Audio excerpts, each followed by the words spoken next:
Dalam video ini, kami akan menunjukkan simulasi proses audit laporan keuangan PT Abadi Selamanya oleh Kantor Akuntan Publik Hamid dan Rekan. Kasus ini dimulai ketika PT Abadi Selamanya menunjuk KAP Hamid dan Rekan sebagai auditor, namun perikatan audit belum ditandatangani. Terdapat 4 tahap utama dalam proses audit. Yang pertama, yaitu ada penerimaan perikatan audit. Yang kedua, perencanaan audit. Dan proses yang ketiga, yaitu pelaksanaan pengujian audit. Serta proses yang terakhir, yaitu pelaporan audit. Yuk, kita saksikan bersama bagaimana auditor melaksanakan 4 tahap utama dalam audit tersebut. Tahap pertama dalam proses audit adalah penerimaan perikatan audit. Pada tahap ini, auditor harus memastikan bahwa hubungan kerja dengan klien sesuai dengan standar etika profesional dan independensi tetap terjaga. Tim KAP Hamid dan Rekan memulai dengan menyelidiki identitas dan integritas manajemen PT Abadi Selamanya. Tim KAP Hamid dan Rekan memulai dengan menyelidiki identitas dan integritas manajemen PT Abadi Selamanya.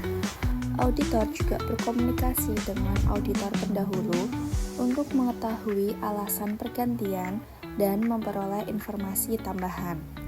Setelah memastikan tidak ada benturan kepentingan, auditor menilai risiko dan memahami alasan perusahaan memerlukan audit, misalnya untuk kebutuhan pinjaman bank atau kepentingan pemegang saham. Berdasarkan hasil evaluasi tersebut, tim KAP kemudian menyiapkan surat perikatan audit sesuai dengan standar audit 210. Surat ini memuat tujuan audit, ruang lingkup penugasan, tanggung jawab auditor dan manajemen, serta dasar penentuan biaya audit. Setelah surat perikatan selesai disusun dan disetujui oleh kedua pihak, dilakukan penandatanganan sebagai tanda kesepakatan resmi antara PT Abadi Selamanya dan KAP Hamid dan Rekan. Dengan ditandatanganinya surat perikatan, proses audit resmi dimulai. Tahap kedua adalah perencanaan audit. Setelah perikatan disetujui, auditor mulai merancang strategi audit agar pelaksanaannya efisien dan terarah.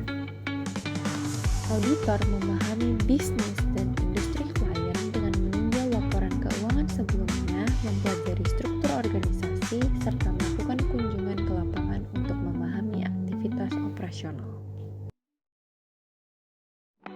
Selanjutnya, auditor menetapkan tingkat materialitas dan menilai resiko inheren serta resiko pengendalian yang mungkin timbul dalam laporan keuangan.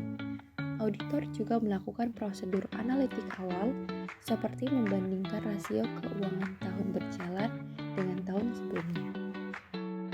Dari hasil pemahaman dan analisis tersebut, auditor menyusun strategi audit awal untuk menentukan area beresiko tinggi yang akan menjadi fokus pengujian. Tahap ketiga dalam proses audit adalah pelaksanaan pengujian audit. Di tahap ini, auditor mulai mengumpulkan bukti audit yang cukup dan tepat untuk mendukung pendapat profesionalnya. Prosedur audit dilakukan melalui 2 pendekatan utama, pengujian kepatuhan dan pengujian substantif.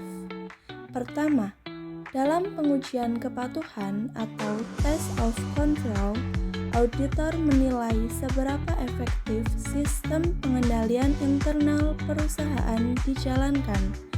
Auditor memeriksa apakah setiap transaksi sudah mendapatkan otorisasi, apakah sistem pencatatan berjalan sesuai prosedur, dan apakah fungsi pengawasan telah dilakukan dengan baik. Setelah memastikan kepatuhan prosedur, auditor melanjutkan ke pengujian substantif. Pengujian ini bertujuan memverifikasi secara langsung saldo akun dan transaksi. Auditor menghitung ulang saldo kas, menelusuri bukti transaksi, serta melakukan konfirmasi piutang untuk memastikan keakuratannya. Setelah pengujian selesai, Auditor melakukan evaluasi terhadap seluruh bukti yang telah diperoleh. Hasil analisis menunjukkan bahwa sistem pengendalian internal perusahaan berjalan efektif dan tidak terdapat salah saji material yang signifikan.